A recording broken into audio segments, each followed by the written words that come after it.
अस्सलाम वालेकुम। आज हम स्टडी करते हैं डीएनए के बारे में। लास्ट टाइम हमने डिस्कस किया था न्यूक्लिक एसिड के बारे में, उसके हिस्ट्री के बारे में। हमने ये कहा था कि हमारे पास टू टाइप्स के न्यूक्लिक एसिड्स है। एक को हमने डीएनए का नाम दिया था डीऑक्सीराइबो न्यूक्लिक एसिड, और एक हमारे पास आरएनए। तो आज हम डिस्कस करते हैं डीएनए को। DNA stand for deoxyribonucleic acid. Last time हमने डिस्कस किया था कि हमारे पास एक न्यूक्लिक एसिड में तीन चीज़ें होते हैं। उसमें एक होता है 5 कार्बन पेंटोज शुगर, एक हमने जिक्र किया था नाइट्रोजनस बेसिस का, और थर्ड हमने कहा था कि न्यूक्लियोटाइड में क्या होते हैं, उसमें होते हैं फास्फेट ग्रुप या फास्फोरिक एसिड। तो हमने ये जिक्र किया था कि जो 5 कार्बन पेंटोज शुगर है वो डीएनए की फॉर्म में, डीएनए की केस में होते हैं डीऑक्सीराइबोज होते हैं, जबकि आरएनए उसके नाम से भी ज़ाहिर है राइबो न्यूक्लिक एसिड, यानी जो पेंटोज शुगर है वो राइबोज शुगर है। यहाँ पे डीऑक्सीराइबोज, वहाँ पे राइबोज। तो डीऑक्सीराइबोज और राइबोज का ये मतलब है, हमने कहा था कि डीएनए जो शुगर मॉलिक्यूल है वो है 5 कार्बन पेंटोज शुगर, यानी ऐसा शुगर मॉलिक्यूल जिसमें क्या होंगे 5 कार्बन होंगे। पेंटाओज हम डिस्कस कर चुके हैं कार्बोहाइड्रेट्स में। तो हमारे पास अगर हम पेंटोज शुगर का स्ट्रक्चर बनाए, यहाँ पे होता है ऑक्सीजन, ये जो कार्बन है ये रिप्रेजेंट करते हैं कार्बन एटम को। एक कार्बन रिंग से बाहर होता है और हर एक कार्बन के साथ होता है HOH और हाइड्रोजन, ऑक्सीजन, हाइड्रोजन होते हैं। और इनकी नंबरिंग हम यहाँ से करते हैं कि ये हमारे पास कार्बन नंबर 1 है, ये कार्बन नंबर 2 है, कार्बन नंबर 3 है, carbon number 4 and carbon number 5। ये हमारे पास क्या है 5 कार्बन पेंटोज शुगर है। हमारा काम किस चीज़ से है, हमारा काम कार्बन नंबर 2 से है, क्योंकि हम डिस्कस कर रहे हैं डीऑक्सीराइबो। यहाँ पे मौजूद होता है हाइड्रोजन इस कार्बन के साथ, और बाद मौजूद होता है हाइड्रोक्सिल यानी OH। डीऑक्सी का मतलब है कि डीएनए की केस में ये ऑक्सीजन नहीं होता। डी बोलते हैं रिमूवल को, हटाने को बोलते हैं। ऑक्सी निकला हुआ है ऑक्सीजन से, यानी डीऑक्सीराइब। जब हम ये ऑक्सीजन निकाल देते हैं तो हमारे पास ये जो शुगर पेंटोज शुगर है ये डीऑक्सीराइबोज है। जबकि आरएनए की केस में ये ऑक्सीजन मौजूद होता है तो हम कहते हैं कि राइबोज शुगर है, राइबो न्यूक्लिक एसिड है। तो ये हमारे पास जब ऑक्सीजन नहीं होता तो हम कहते हैं कि डीऑक्सीराइबोज है, ऑक्सीजन होता है तो हम कहते हैं कि राइबोज शुगर है। तो ये क्लियर हो गया। लेटर ऑन हम डिस्कस करते हैं डीएनए के स्ट्रक्चर्स को कि हमारे पास क्या है डीऑक्सीराइबोज है। डीएनए हमारे लिए बहुत इंपॉर्टेंट है, क्योंकि ये हमारे लिए क्या है हेरिडेटरी मटेरियल है। DNA it is a hereditary material. Hereditary material का ये काम है कि ये क्या कर लेते हैं, ये पेरेंट से ऑफस्प्रिंग में कैरेक्टर्स को लेके जाते हैं बिकॉज ऑफ डीएनए। इसके साथ साथ सेल के अंदर जितनी भी प्रॉपर्टीज है या सेल का जितना भी फंक्शंस है ये कौन कंट्रोल करता है, ये कंट्रोल करता है डीएनए कंट्रोल कर लेते हैं। क्योंकि डीएनए कहाँ पे मौजूद होते हैं, क्रोमोसोम में मौजूद होते हैं। They control all the properties and functional activities of the cells. हमने डिस्कस किया था न्यूक्लिक एसिड में कि हमारे पास क्या है, हमारे पास उसमें हमने डिस्कस किया था नाइट्रोजनस बेसिस को, कि हमारे पास 2 टाइप्स के नाइट्रोजनस बेसिस है। एक को हमने नाम दिया था प्यूरीन का, एक को हमने नाम दिया था पायरिमिडीन का। प्यूरीन का हमने ये कहा था कि वो नाइट्रोजनस बेसिस जिसका डबल रिंग स्ट्रक्चर होगा, यानी एक को 6 कार्बन का होगा, दूसरा 5 का होगा। और प्यूरीन में हमारे पास थे गवानीन और एडेनिन। इसी तरह पायरिमिडीन का हमारे पास सिंगल स्ट्रक्चर था, जिसमें हमारे पास साइटोसिन थे, थायामीन थे और आरएनए की फॉर्म में यूरासिल थे। तो हमारे पास यानी एक ही न्यूक्लियोटाइड में, न्यूक्लियोटाइड को हम नाम देते हैं। अगर हमारे पास कोई न्यूक्लियोटाइड है तो उस न्यूक्लियोटाइड को हम नाम देते हैं उसके नाइट्रोजनस बेस की बुनियाद पे। क्योंकि हमने ये कहा कि एक न्यूक्लियोटाइड में 3 चीज़ें होते हैं, 5 carbon pentose sugar, nitrogenous base and phosphate group.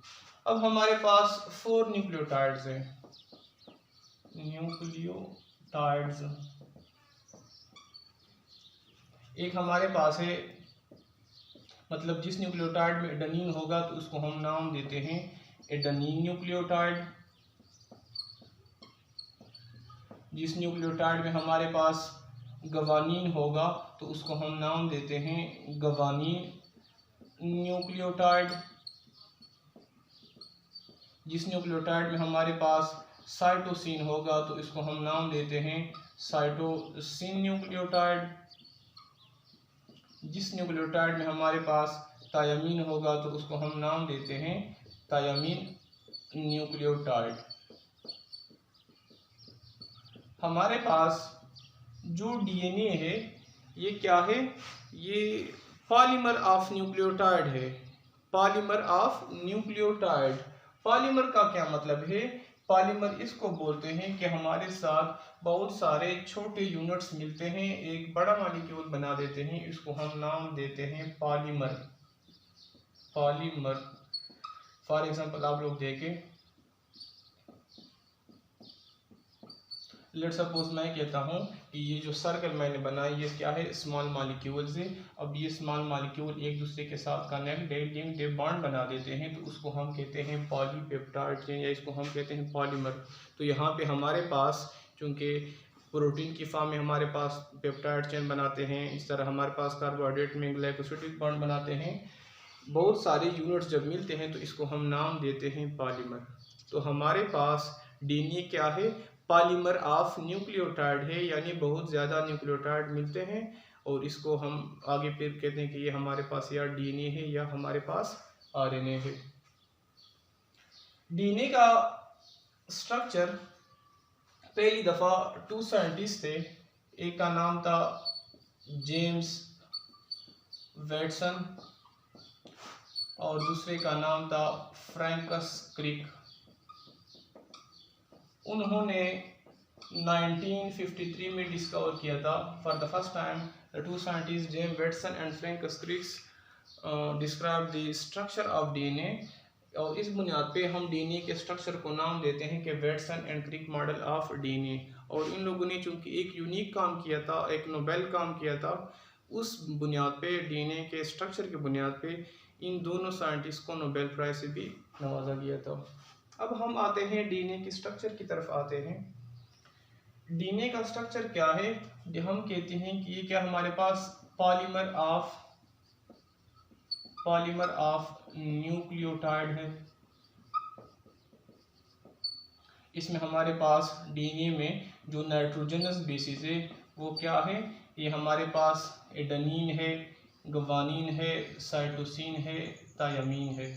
या हम ये कहते हैं कि हमारे पास जो नाइट्रोजनस बेसिस है ये हमारे पास 2 हैं, एक को हम नाम देते हैं प्यूरीन का, दूसरे को हम नाम देते हैं पायरिमिडीन का। प्यूरीन में हमारे पास आते हैं एडेनिन और गवानीन जो कि डबल रिंग स्ट्रक्चर हैं, पायरिमिडीन में हमारे पास आते हैं साइटोसिन और थायामीन। अब डीएनए का जो स्ट्रक्चर है वो स्प्रिंग लाइक की तरह है, हेलिक फॉर्म बनाते हैं। हेलिक फॉर्म किस तरह बनाते हैं कि एक साइड पर भी न्यूक्लियोटाइड चेन बना लेते हैं, दूसरे साइड पर भी न्यूक्लियोटाइड चेन बना लेते हैं, और ये दोनों चेन आपस में स्प्रिंग की तरह हेलिक फॉर्म बना देते हैं। इसको हम कहते हैं कि डबल हेलिक्स या double strand structure, double helix,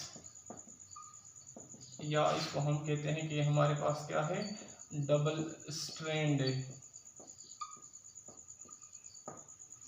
यानी कि लेट्स सपोज ये हमारे पास क्या है, सिंपल मैं बना देता हूँ लेटर ऑन हम स्ट्रक्चर के। ये हमारे पास क्या है, एक स्ट्रैंड है, एक हमारे पास चेन है न्यूक्लियोटाइड का।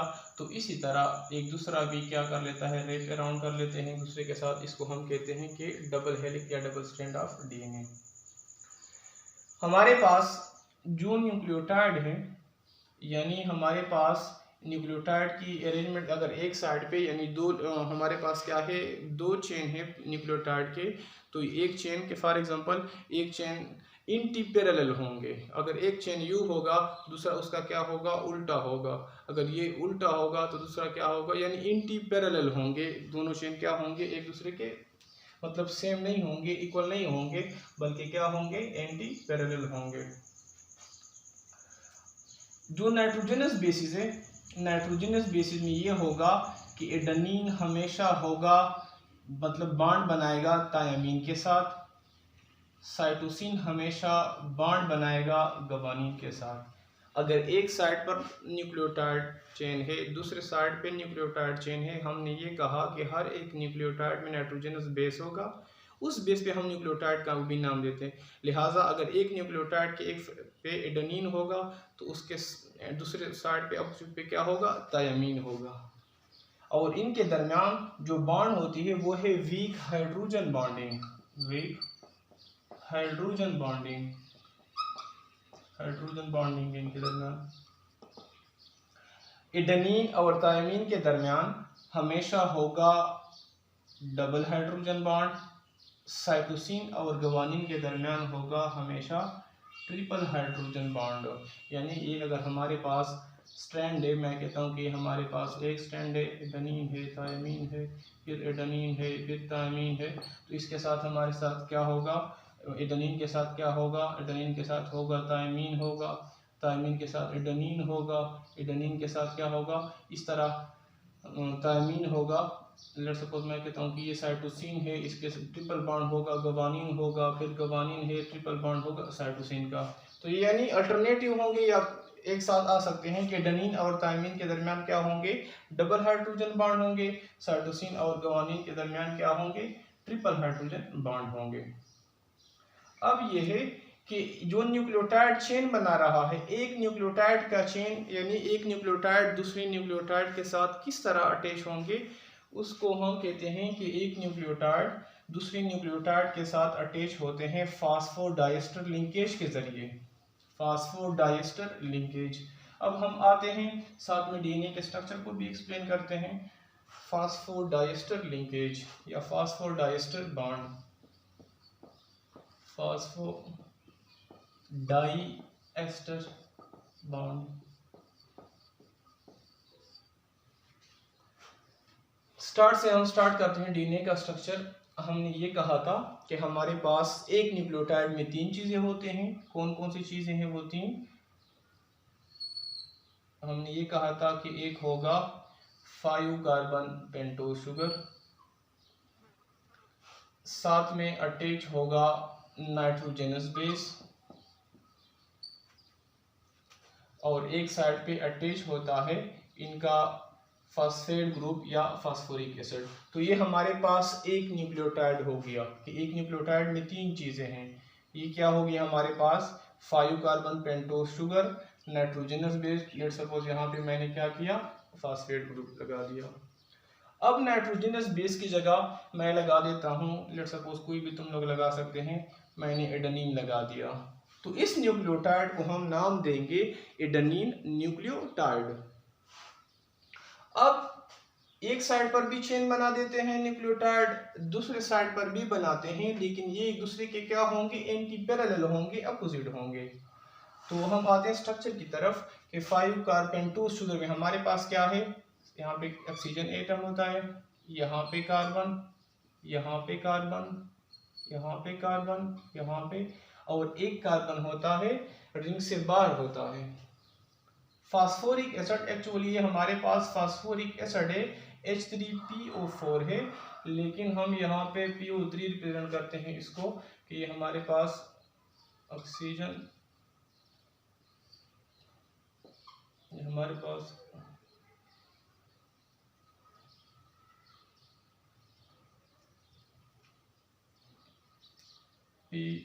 ऑक्सीजन, ये ऑक्सीजन बना देता है, यहाँ पे बॉन्ड होता है, यहाँ पे ऑक्सीजन, यहाँ पे भी ऑक्सीजन। तो ये हमारे पास फास्फेट ग्रुप को रिप्रेजेंट करता है। ये हमारे पास पेंटोज शुगर हो गया, तो इसको हम कहते हैं कि एडेनिन न्यूक्लियोटाइड। इसी तरह हर एक कार्बन के साथ HOH मौजूद होता है। तो ये हमारे पास एक न्यूक्लियोटाइड है, यहाँ पे मैं एक दूसरा न्यूक्लियोटाइड बना देता हूँ।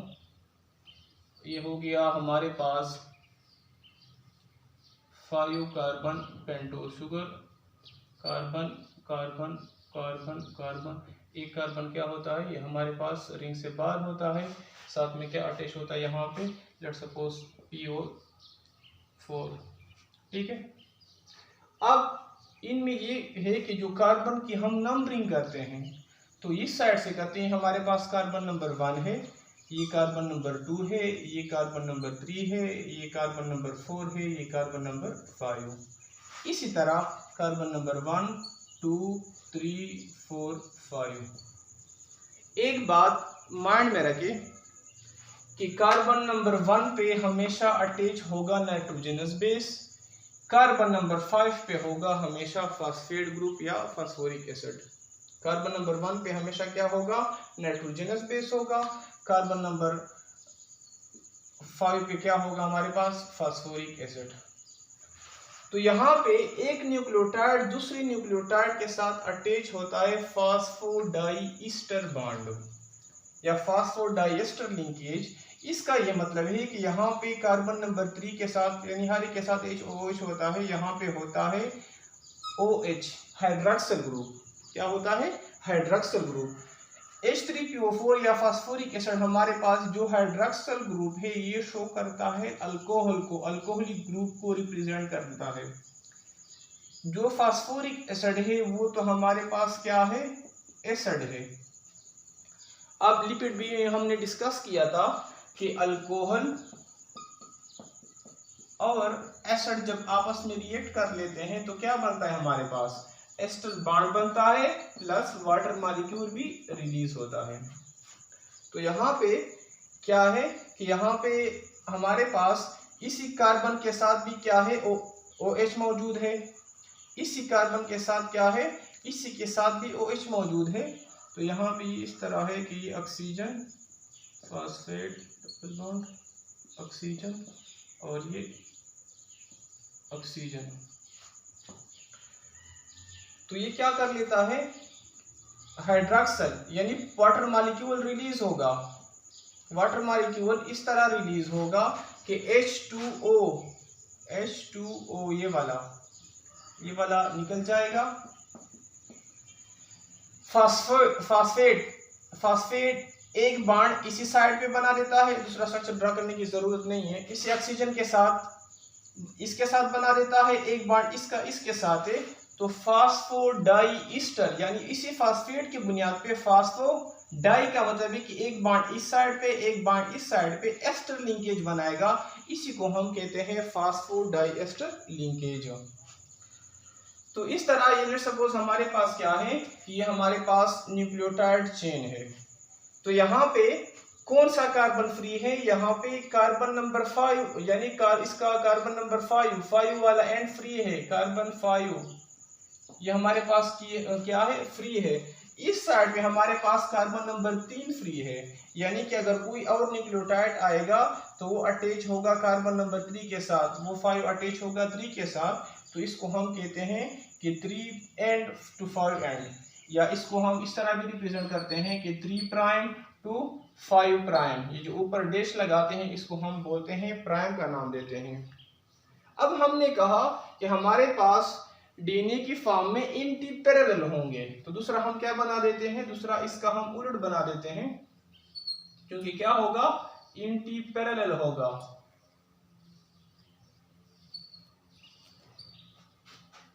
इसी तरह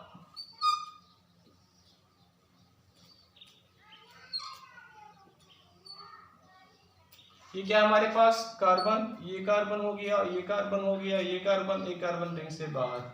इसी तरह कार्बन कार्बन कार्बन कार्बन एक रिंग से बाहर होगा। ये कार्बन नंबर 1, ये 2, ये 3, ये 4, यहाँ पे carbon number 5, carbon number 1, carbon number 2, carbon number 3, carbon number 4, carbon number 5। तो 5 और 3 के दरमियान क्या बनेगा, यहाँ पे हमारे पास फास्फोडाइएस्टर लिंकेज बनेगा। नाइट्रोजनस बेस किस तरह होगा, यहाँ पे कार्बन नंबर 1 के साथ होगा, क्योंकि यहाँ पे भी 1 के साथ हमें पता है कि हमने किसके साथ लगाना है, 1 के साथ लगाना है, यहाँ पे भी 1 के साथ। तो हमने ये कहा कि एडेनिन के साथ हमेशा क्या होगा, थायमीन होगा, एडेनिन और थायमीन के दरमियान हमेशा होगा डबल हाइड्रोजन बॉन्ड होंगे।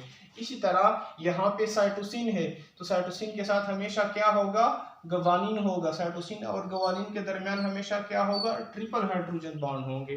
तो ये क्या है हमारे पास, इसी तरह ये बना देते हैं। इस तरह ये 5 प्राइम टू 3 प्राइम है, यहाँ पे ये हमारा इसका अपोजिट होगा, क्योंकि इसका कौन सा फ्री है, इसका हमारे पास 3 एंड फ्री है, कार्बन नंबर 3 इसका फ्री है, और इसका हमारे पास कार्बन नंबर 5 इसका हमारे पास क्या है, फ्री है। तो ये क्या हो गए, एक दूसरे के एंटी पैरेलल हो गए, यानी इनके दरमियान जो लिंकेज होगी नाइट्रोजनस बेसिस के दरमियान वो होंगे वीक हाइड्रोजन बॉन्ड।